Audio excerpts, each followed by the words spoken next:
A group of teens laughed at a homeless veteran inside McDonald's until a teenage employee stepped in, and what followed left the entire restaurant in stunned silence. It was just past 3:00 p.m. on a Tuesday, and the McDonald's on Vine Street in downtown Cincinnati was packed with the usual post-lunch crowd.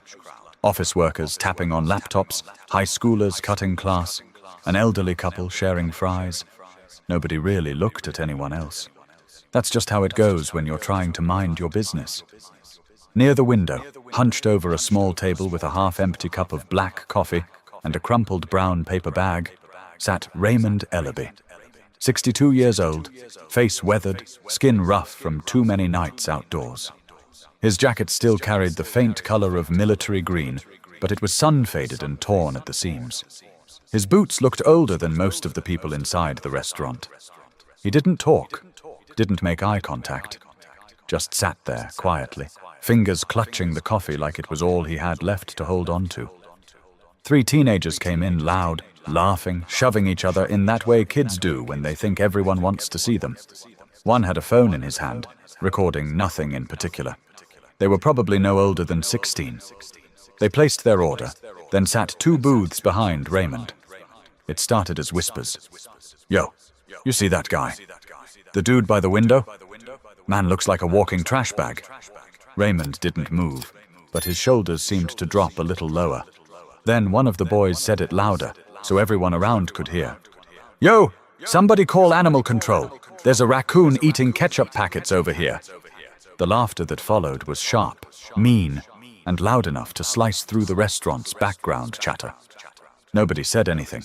Not the woman eating her Big Mac near the door, not the guy scrolling through his phone 2 tables away, not the manager walking toward the back with a clipboard in hand. Just silence. That heavy, uncomfortable kind where everyone hears what's happening and chooses to pretend they don't. But someone was watching.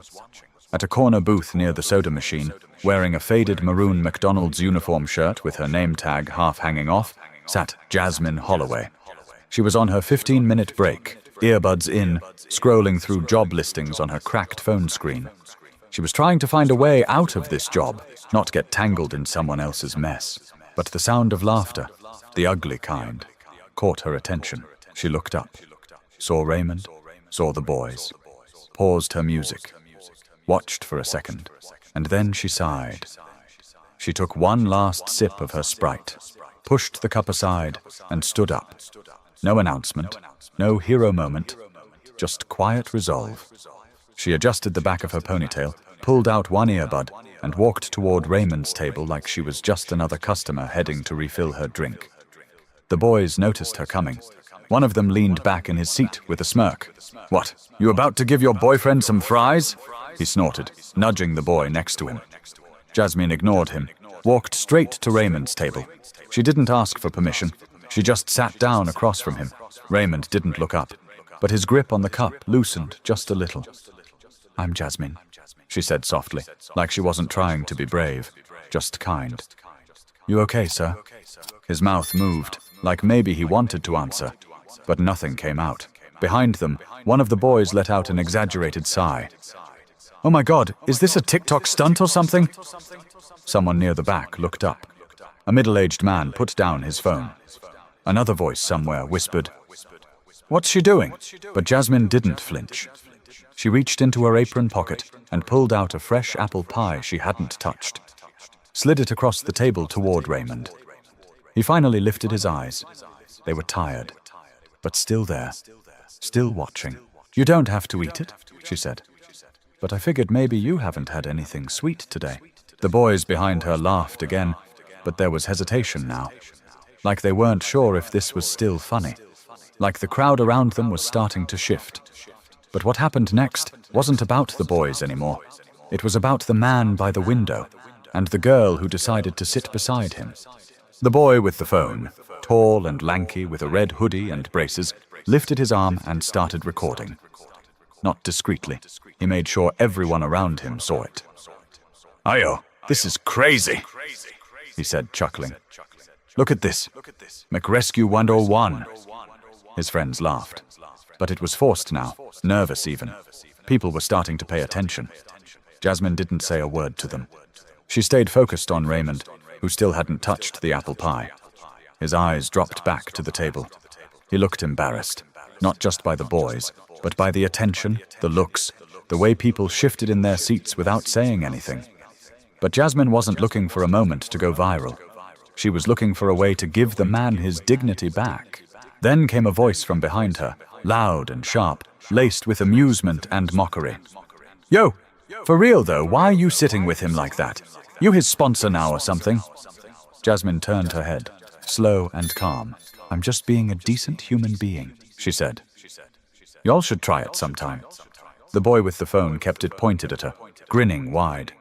"Say that again for the camera, McQueen. That's deep." "You filming people without asking?" she shot back, voice still low but firm. The grin faded. "I can record in public," he muttered. "Ain't illegal." "No," Jasmine replied. "But it is trash behavior." That silenced them for a beat. A short, awkward beat that hung in the air just long enough to make everyone in the restaurant feel it. Still, the boy in the red hoodie couldn't help himself. "Why you even care? He stinks. Like, literally, smells like a bus seat in July." Jasmine stood up. She didn't yell, didn't raise a fist. But her voice got louder, and the calmness in it made people pay attention in a different way. "Because that man served in the military. Because that man's old enough to be your granddad. Because y'all don't know anything about what he's been through, and you're sitting here laughing like you earned the right." The restaurant got quiet. Too quiet. Raymond shifted in his seat, clearly uncomfortable with all the attention. He looked like he wanted to disappear. "Please," he murmured. Don't make a scene for me." But Jasmine looked at him and said, "You're not the one making the scene." Behind her, a woman with a baby whispered something to her husband. A high school kid 2 booths down slid her phone out and started recording too. The boy with the braces leaned back, visibly rattled. His friends exchanged glances, unsure of what to do next. Another customer, a man in his 50s wearing a Reds cap, stood up slowly and walked closer. "Everything all right here?" he asked Jasmine directly. She nodded. "Just trying to remind some people how to act." The man looked at the teens. His voice didn't need to be loud. "You kids need to leave him alone." That was the moment the energy in the room shifted. You could feel it. The kind of shift that happens when someone finally decides they're done pretending it's not their business. The teens went quiet. One of them muttered something about it not being that serious. But nobody laughed this time. Raymond, still clutching his coffee, looked up again. He cleared his throat. "I don't want no trouble," he said. "You didn't start it," Jasmine replied. Then, finally, she turned to the boys, her eyes locked on the one holding the phone. "You think this is funny? Post it then. Go ahead. Make your little video. But when people ask who stood up and who acted like punks, they'll see the difference."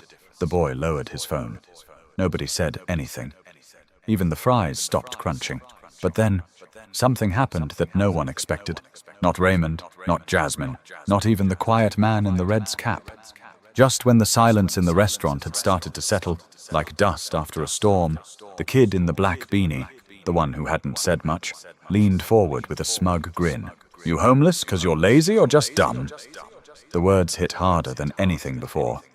There it was, the real venom. No jokes, no filters, just raw ignorance. Jasmine turned slowly, her mouth slightly open like she couldn't believe what she'd just heard. The man in the Reds cap muttered, under his breath. Even the kid with the phone gave his friend a sharp look like, "Dude, too far." But Raymond didn't flinch. He didn't cry. He didn't argue. He just breathed, one shallow inhale, and then he spoke. Voice low, scratchy, like it hadn't been used in a while, but steady. "I was in Kandahar when you were still in diapers. Watched friends die for a country that now lets me sleep behind a gas station." Everyone heard it. Even the friars in the back sounded like they paused. "I came home with pain in my back, metal in my hip, and a government check that stopped after 2 years," he continued. "My wife left. My boy won't talk to me. I used to fix HVAC systems. But try carrying a ladder when your legs don't work like they used to." He didn't look angry. He looked tired, like he had too much history and no place left to put it. I ain't dumb, he said, and I sure as hell ain't lazy. Jasmine looked at him like he'd just handed her a truth she wasn't ready for. Everyone did. For a long moment, nobody said a word. Then Jasmine did something nobody expected. She stood again, and this time, she pulled her wallet from her back pocket, opened it, and placed a $20 bill on the table in front of Raymond. He stared at it like it was something rare and precious. I know it's not much, she said, but you deserve better than this. Raymond blinked slowly. His hands didn't move toward the bill. He looked down, jaw tightening just slightly. I ain't asking for a handout. I didn't say you did, Jasmine replied. I'm offering one anyway. She said it with kindness, but also with steel in her tone, like she dared anyone to speak up against it. Behind her, the boy with the phone slowly slipped it back into his hoodie pocket. The one who'd made the cruel comment had turned pale. His smile was gone. He looked like he wanted to shrink into the booth. A woman near the soda fountain clapped. Just once. Awkward, almost unsure. But then someone else joined. And then another. And it was real. Not loud, not performative, just genuine. Like people realizing they'd been watching something that actually mattered. And now they wanted to be part of doing the right thing. The manager came out from the back, clearly having missed most of it, confused by the applause and the strange stillness in the dining room. What's going on out here? He asked. But nobody answered him. Not at first, because something else happened. Raymond reached forward, slowly, like his arms weighed more than they should, and picked up the apple pie. He opened the wrapper, took a small bite, chewed, swallowed. Then he said, "That's the first thing I've had all day." Jasmine's eyes welled up, but she didn't cry. Not in public. She just sat back down, across from him, like she had no place better to be. But before she could speak again, another voice came from the back of the restaurant.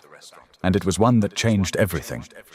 The voice came from near the back corner of the restaurant, measured, slow, and unfamiliar to most people there. "Excuse me," the man said, standing with both palms pressed to his table, like he needed a second to steady himself. Late 40s, pressed navy slacks, dress shirt half untucked like he'd rushed in from work. He looked straight at Raymond. "You said Kandahar?" Raymond glanced over. Not defensive, just tired of questions. "Yeah. 2007. Echo Company, 3rd Battalion. The man's face shifted, recognition flashing across it like lightning behind his eyes. "My cousin was there," he said. "He didn't make it home." Raymond looked down again. This time when he spoke, his voice was soft. "A lot of good ones didn't." The man nodded slowly, walked forward a few steps, then stopped. "I just wanted to say thank you. That's all. For what it's worth." Raymond gave a half nod. Barely there. But his eyes met the man's for a second longer than necessary. Like he knew how heavy those words were. How little they were spoken. Someone in the booth beside the door whispered, "He was really in the military?" "Yeah," the guy next to her replied. "And we've been laughing at him like he's a joke." Jasmine stayed quiet, just letting the moment breathe. Then Raymond, still chewing the last bite of pie, looked up at her. "You didn't have to sit with me," he said. "Most people don't." "You didn't deserve to be treated like that," she replied. He looked past her then, at the teens who had gone silent. The boy with the red hoodie now stared at his tray like the food had turned to ash. The one who made the cruel comment looked flushed and restless, like he wanted to get up and run but didn't know where to go. "Y'all think this is funny?" Raymond asked them finally. "Think you're better 'cause your hoodie's clean and your sneakers are new?" None of the boys answered. "I was 17 when I enlisted. Didn't know what the hell I was doing. Thought I'd see the world, do something that mattered. Came back with half a spine and a head full of static. You don't know what that's like, but you will. One day you'll lose someone, or you'll lose yourself. It wasn't a threat. It was a fact. Plain spoken and heavy."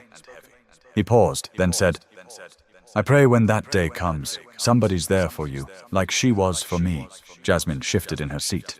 "Raymond, you don't have to explain anything to them." "I know," he said. "But maybe they need to hear it." There was an ache in the air now, thick enough to taste. A woman from a nearby table stood and walked over with a McDonald's bag and 2 bottled waters.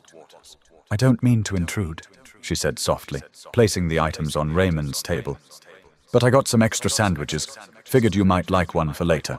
He looked at her, touched by the gesture, but unsure how to react. "You sure?" he asked.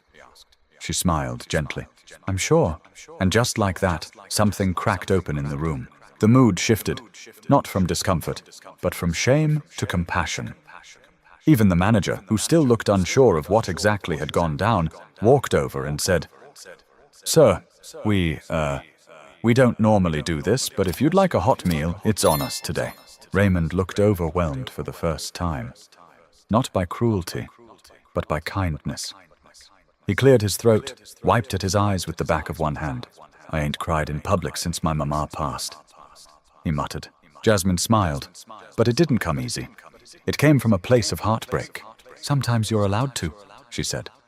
But just when the room had started to settle, a man near the drink machine stood up and stared at Raymond like he was looking at a ghost. The man by the drink machine looked frozen, like his memory had suddenly pulled him backward.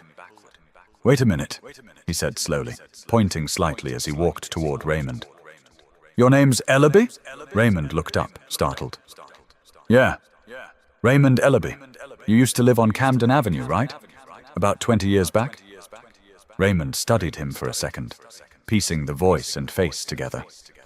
"Craig Ellison," the man said before Raymond could ask. "You fixed my furnace when I bought my first house." Raymond's face broke into something close to a smile, just for a moment. "I remember you. Little blue house with the busted pilot light." Craig let out a surprised laugh. "That's the one." He looked stunned, both at the memory and the sight of the man in front of him. "You saved me $600 that day, and when I offered to tip you, you refused. Said, 'Just pay it forward someday.' I never forgot that." Raymond shrugged. "Didn't think anyone would." "Well, I did," Craig said. "And now it's my turn." He reached into his coat and pulled out his wallet, thumbing through until he found a crisp $100 bill. Without fanfare, he set it on the table beside the water bottles. "I know it won't fix everything," he said, "but I hope it makes today a little easier." The restaurant fell into a deep, respectful hush. All the tension from earlier now seemed like it had been scrubbed away, replaced by something better, stronger. The three teens stared at the scene unfolding in front of them like it didn't belong in real life. They weren't the center of attention anymore. Their jokes had died on their tongues. They looked small. The one in the red hoodie leaned back and whispered to his friend, "I think we really messed up." No one disagreed. The boy with the phone now had it resting face down on the table. He wasn't recording anymore. He wasn't even touching it. He just kept staring at Raymond, visibly shaken. "I didn't know," he said under his breath. Jasmine heard him. She turned, not to comfort him, but to make sure he heard her clearly. "You didn't want to know," she said. "There's a difference." The boy nodded slowly, almost ashamed. "Yeah."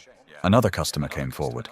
This time, a woman with gray streaks in her braids and a denim jacket with a patch that said, "U.S. Army Mom."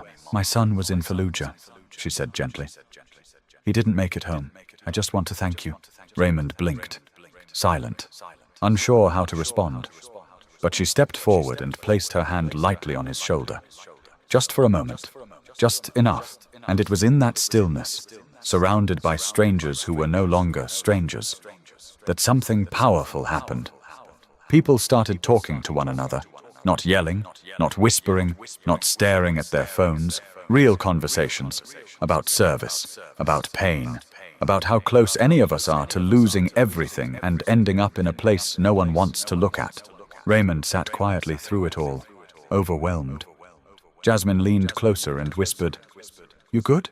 He nodded once, slowly. "Better than I've been in years." The boy in the beanie, the one who'd asked the cruelest question, stood up suddenly. All eyes turned to him. I'm sorry," he muttered. His friends looked surprised, but said nothing. Raymond looked up at him, didn't smile, didn't dismiss it. "Mean words come easy," he said. "Fixing them takes longer." The kid looked like he didn't know how to respond, so he just nodded and walked toward the door, head down. His friends followed him. No laughter this time, no smart comments, just silence. They disappeared into the afternoon like they'd aged 5 years in 20 minutes. But as they left, the boy with the phone paused at the door, turned around, and stared at Jasmine like he had something to say. The boy with the phone hesitated at the door, 1 foot inside, 1 foot out. His friends were already halfway down the block, but something held him back. "I'm not posting it," he said aloud, not really to anyone, but maybe to everyone. Then he looked directly at Jasmine. "I'm deleting it, for real." She nodded once, not smiling, just watching. He held her gaze for a moment longer, then slipped outside, letting the door close gently behind him. The quiet didn't last long. About 2 hours later, a customer who'd filmed the whole thing from her booth uploaded a video to Facebook. She captioned it. "This young girl stood up for a homeless vet today at McDonald's. What she said and did, I'll never forget it." Within an hour, it had 6,000 shares. By midnight, it had over 1.2 million views. By morning, national media outlets were reaching out to the restaurant, asking for names, statements, and interviews. Jasmine didn't even know she'd gone viral until her cousin texted her a link while she was on the bus to her morning shift. "Yo, is this you?" She clicked it, half asleep. And there she was. Grainy footage, hoodie half-zipped, sitting across from Raymond with that same calm, no-nonsense look on her face. It was surreal. When she arrived at work, the parking lot was half full with news vans. Her manager looked panicked, like he wasn't trained for any of this. Which, to be fair, he wasn't. "Jasmine, people are asking for interviews," he said, rubbing the back of his neck. "I don't know what you want me to tell them." "I don't want anything," she replied. "I just want to do my shift." Raymond wasn't there when she clocked in. For a moment, that worried her. But then the phone behind the counter rang. It was for her. Confused, she picked up. A soft-spoken woman on the other end introduced herself as Bethany Rollins, a coordinator for Veterans Connect Ohio, a statewide non-profit that helps unhoused veterans get access to shelter, counseling, and long-term medical care. "We saw the video," she said. "We'd like to speak with Mr. Ellaby." Jasmine scribbled the number on a napkin and tucked it in her pocket. When Raymond returned later that afternoon, looking just a little more rested than the day before, she gave it to him. "What's this?" he asked. "Somebody who might actually give a damn," she said. He didn't reach for it right away, just looked at it, stunned, as if no one had handed him something hopeful in years. That same evening, another call came. A local news station wanted to run a segment. Jasmine didn't want the attention, but they offered to highlight Veterans Connect and tell more of Raymond's story. That part changed everything, because a few hundred miles away, in Fort Wayne, Indiana, a man named Walter Vick was having his morning coffee when his daughter showed him the clip. Walter was a retired Marine, used to serve with Raymond. Same unit, same deployment. "He's still alive?" he asked, stunned. "I thought he'd passed years ago." He made some calls, pulled a few strings. And 2 days later, he was standing outside the same McDonald's with a truck full of supplies, 2 friends from his VFW post, and a mission. Jasmine came out to meet them, blinking against the sun. "You're looking for Raymond?" she asked. Walter grinned. "Yeah? He still like those cinnamon rolls from Speedway?" She laughed. "He mentioned it once." Raymond showed up 10 minutes later. The look on his face when he saw Walter said more than words ever could. They didn't even hug at first, just stood there, stunned, both nodding like they couldn't believe what they were seeing. "You look like hell," Walter joked finally. Raymond cracked the smallest smile. "You don't look so great yourself." The reunion made local news that night, and again the next morning on national TV. Jasmine watched the segment from her couch, legs tucked under her, eating cereal straight from the box. Her name got mentioned briefly. A few photos showed her sitting at that booth with Raymond, looking like someone who had just done what anyone should do. But behind all the headlines and feel-good stories, something deeper was happening, because someone else was watching. Raymond hadn't slept inside in almost 9 months. He'd gotten used to the cold, to the way pavement felt under his back, to using his coat as a pillow. But that night, thanks to the veterans group and Walter's insistence, he had a real bed, clean socks, and the kind of silence that didn't carry danger. Still, sleep didn't come easy. Memories did. And one in particular, the day his wife left, looped in his head like a reel he never asked to replay. The slammed door, the silence that followed, the sound of his boy, 8 years old, whispering from behind the hallway, "Is Dad okay?" He hadn't seen his son in 15 years. The next morning, Raymond walked into the McDonald's with a changed posture. It wasn't pride exactly, more like a shift. Like the weight had moved just enough to let him stand a little straighter. Jasmine was already at the counter, taking someone's order. She spotted him and smiled. "You look taller," she joked. Raymond grinned. "Must be the clean socks." They sat at their usual table, minus the brown paper bag this time.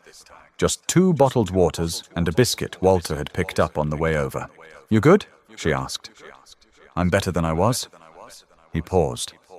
"Got a call this morning from a place I stayed at years ago. VA housing program in Springfield. They saw the news. Said if I come back, they'll fast-track me for a long-term spot. Even talk to a counselor." Jasmine's eyes lit up. "That's amazing." He nodded, chewing slowly. Then his voice dropped a little. "Also got a message from someone else." She waited. "My son, Jackson." Jasmine froze, her biscuit halfway to her mouth. He saw the video. Said his wife showed it to him. They've got 2 kids now. He didn't say it proudly. He said it like it hurt to say. Like every word was a cracked tooth. He wants to meet. Said we could talk. Maybe fix some things. Jasmine didn't rush to fill the silence. She just looked at him, taking it all in. "You going to?" she asked softly. Raymond rubbed his hand across his face. "I don't know. I want to. But I'm scared." "Of what?" "That maybe he's just doing it cause of the video. Not because he forgives me." Jasmine leaned forward. "Maybe," she said. "But maybe he just needed a reason. Doesn't mean it's not real." Raymond didn't respond right away. He was still stuck in that thought, stuck in 15 years of what-ifs. Then she added, "He saw something in you. Don't push it away because you're scared." The silence that followed wasn't heavy. It was patient, letting him sit in the moment without needing to fix it. Outside, it started to rain lightly. People hurried past the windows. Cars hissed on wet pavement. Raymond looked out and then back at her. "Never thought I'd be sitting here with someone half my age, getting advice about my kid." Jasmine smirked. "Never thought I'd be defending a grown man at McDonald's who could probably bench press me if his hip wasn't jacked." They laughed, and it wasn't awkward. It was needed. Later that afternoon, Raymond did something he hadn't done in years. He walked into a public library and asked to use the computer. With help from a volunteer, he set up a new email account, sent a message, wrote out every word with care. No caps lock, no all caps yelling, just what he needed to say. 2 hours later, Jackson replied, "Let's meet next week. Bring your stories." "I'll bring the coffee."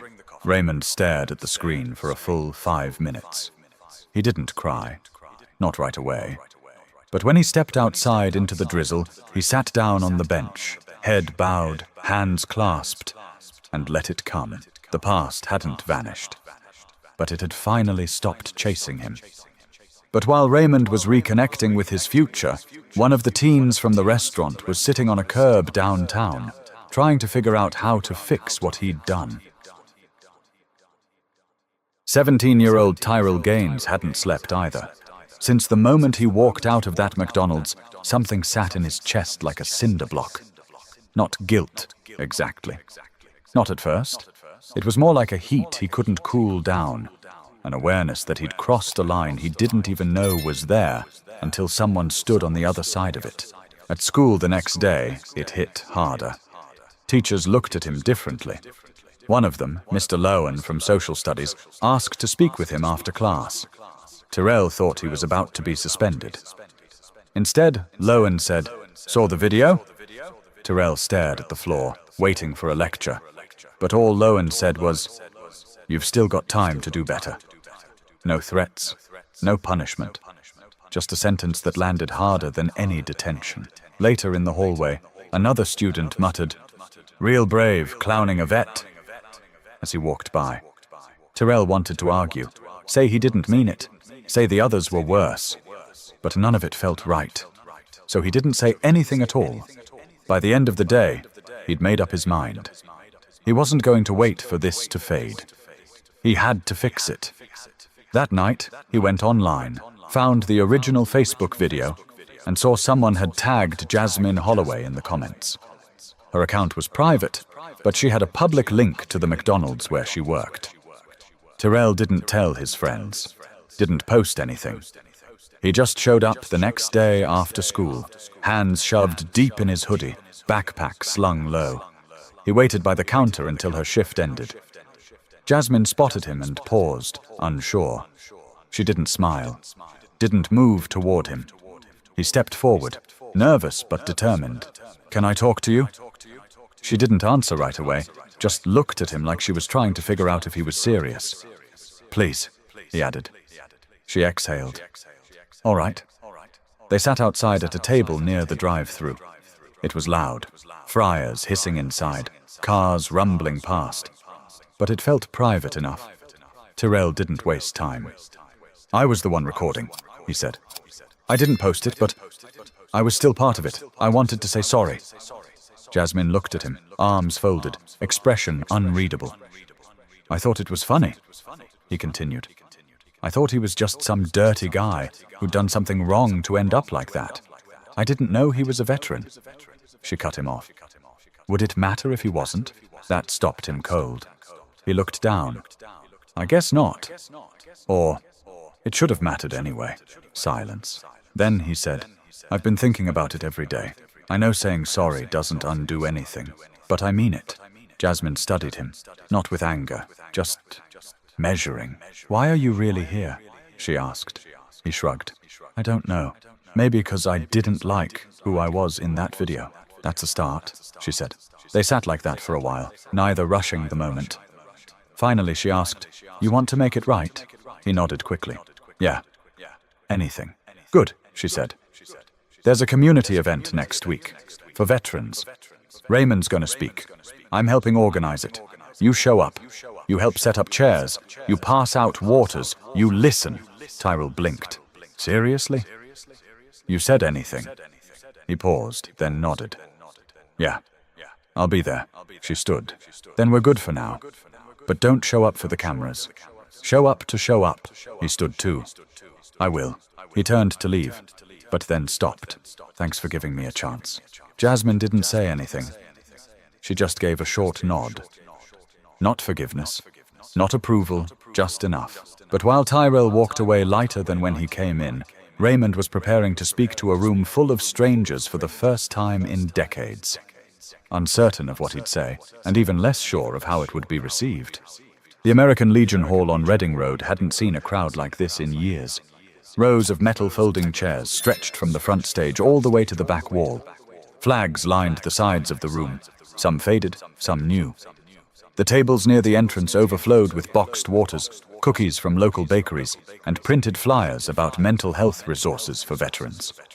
Raymond stood just outside the main doors, hands twitching in his jacket pockets. He wasn't dressed fancy, just a clean button-up shirt someone from Veterans Connect had given him, slacks that didn't quite fit, and shoes that didn't pinch. Still, he felt exposed. "I don't think I can do this," he said under his breath. Jasmine, standing next to him, glanced up. "You've survived worse." "Yeah, but that didn't involve microphones," he muttered. She gave him a small grin. "You got this. They're not here to judge. They're here to listen." Inside, people were already seated. Some wore pins from Vietnam, Korea, and Iraq. Others were civilians, neighbors, students, even city officials. News crews had backed off at Jasmine's request. This wasn't a photo op. It was personal. Tyrell was there too. He'd come early, just like he promised. Spent an hour helping stack chairs, set up the drinks, and carry boxes without saying much. but he kept looking around like he wasn't sure he deserved to be there. When Raymond stepped inside, a few heads turned. Someone clapped. Then another. It started small, but soon it grew into a standing ovation. He stopped walking. His hands froze mid-step. Jasmine gently nudged him forward. "You're not that guy outside McDonald's anymore," she whispered. "You're the guy who made them feel something." He walked to the front of the room and stepped behind the mic. It wobbled slightly when he adjusted it, which somehow made the room relax. Raymond cleared his throat. "I'm not good at speeches," he started. "I'm not a politician. I don't write books. I didn't even graduate college." A small chuckle echoed through the room. "I was a Marine. I did 2 tours. I buried more friends than I care to count. And when I came back home, I didn't know how to be anything else." He paused, looked at the people in the crowd, faces full of patience. "For a while I was angry. At everyone, at the system, at my family, at myself. I got hurt and I didn't know how to ask for help, so I didn't." A man in the front row nodded slowly. "I ended up on the street. And when you're on the street, people don't see you. You're not a man anymore. You're an obstacle, a smell, a cautionary tale." Silence held the room tight. "Then one day, I sat down in a McDonald's with nothing but a cup of coffee. And someone saw me." He looked toward Jasmine. She didn't know my name, didn't ask what I'd done or what I'd lost. She just sat down and treated me like I mattered. Jasmine looked down, blinking fast. Raymond continued. "And that changed something. Not just for me, for a lot of people. For some kids who were watching. For a community that forgot how close any of us are to falling through the cracks." His voice cracked slightly, but he kept going. "I'm not perfect. I've got a long way to go. But I'm standing here today because one person decided not to look away." When he stepped back from the mic, the room stayed quiet for a second. Just one heartbeat, and then erupted in applause. Afterward, people lined up to shake his hand. Some asked about his unit, others offered resources. One woman gave him a warm scarf she'd knitted herself. Terrell waited until the crowd thinned. He approached slowly, hands jammed in his hoodie. "Mr. Ellaby," he said, voice barely above a whisper. Raymond turned. "Yeah?" "I just wanted to say thank you for today, for what you said. And I'm sorry again." Raymond looked at him for a long moment, then said, "What's your name again?" "Tyrell." Raymond nodded. "All right, Tyrell, you messed up, but you showed up. That's how people change." He extended his hand. Tyrell took it. It wasn't forgiveness. It wasn't absolution. But it was a beginning. But after the chairs were folded and the cookies were gone, the question remained. Would any of it really matter after the cameras disappeared and life went back to normal? The next morning, things felt ordinary again. The streets of Cincinnati moved like they always did. Rushed, indifferent, full of noise. The news cycle had already shifted to something else. A politician's scandal. A viral dog video. The usual churn. But at the McDonald's on Vine Street, something had changed. The regulars still came in. Students, office workers, people on their way somewhere. But the energy was different. Softer. More alert. Like people were paying closer attention to who sat alone, who looked tired, who hadn't spoken a word in an hour. Raymond didn't come by every day now. He had appointments, real ones, with caseworkers, doctors, and counselors who knew his name and didn't call him Sir, like a default. Veterans Connect had found him a temporary housing placement, and Walter was already pulling strings to make it permanent. But on Thursdays, after his appointments, he'd stop in for a black coffee and sit near the window. Same spot, same seat. Jasmine always came by to talk, even if just for a minute. This time, she brought him a new apple pie, warm from the oven. "I should probably stop giving you these," she said. "Gonna spoil you." Raymond smiled. "You think I've made it this far in life without spoiling myself once in a while?" They laughed, and it wasn't awkward. It was familiar now. Terrell had shown up again too. He came by the week after the event, this time not just to help but to stay. He asked Jasmine if the restaurant was hiring. A month later, he was behind the counter in a fresh uniform, learning the register, taking orders. He still made mistakes, but he paid attention. He looked people in the eye. He even started sitting with customers who came in alone. No phone, no jokes, just presence. One afternoon, an older woman dropped her tray while trying to balance her purse. Terrell rushed over without hesitation, helped her clean it up, and carried a fresh order to her table. Someone in the back took a photo. They posted it with the caption, "That's the kid from the video. He's not the same anymore." It didn't go viral. It didn't need to. The truth didn't always need millions of views. Sometimes it just needed to stay put. To keep changing things in quiet ways. Raymond once told Jasmine, "People think hitting rock bottom happens all at once, but sometimes it's just one little fall after another until you don't even notice how far down you've gone." She'd thought about that a lot. But what he said next stuck with her even more. And sometimes, climbing back up doesn't start with a plan. It starts when someone stops pretending you're invisible. Now, every time she clocked in, she scanned the room differently. Not out of guilt, not out of obligation, but because she knew better now. Knew that someone sitting alone wasn't always just waiting for fries. Sometimes they were waiting for a sign they still mattered. That lesson stayed with her. It stayed with Terrell. And in ways they'd never see. It stayed with everyone who had watched that video, read that article, or just happened to be there that day, quietly pretending not to listen. Not every story ends with applause. Not every life gets redeemed in one dramatic gesture. But sometimes someone just needs to be acknowledged. Sometimes what saves a person isn't rescue, it's respect. Raymond never became famous. He didn't get a book deal. He didn't give a TED talk. He just lived. With dignity. With help. With a hand extended to him on a day when most people looked the other way. Jasmine didn't leave McDonald's right away. She stayed through the winter, saving money, figuring things out. But when she did leave, she carried with her something bigger than the paycheck. A belief that standing up, quietly, clearly, without ego, was always worth it. Because people remember kindness, not always with headlines, but with heart. And sometimes that's the only kind of legacy that matters. If this story moved you, share it with someone who needs a reminder that change doesn't start with a crowd. It starts with a choice. And if you haven't already, subscribe to our channel for more stories that speak to the best in all of us.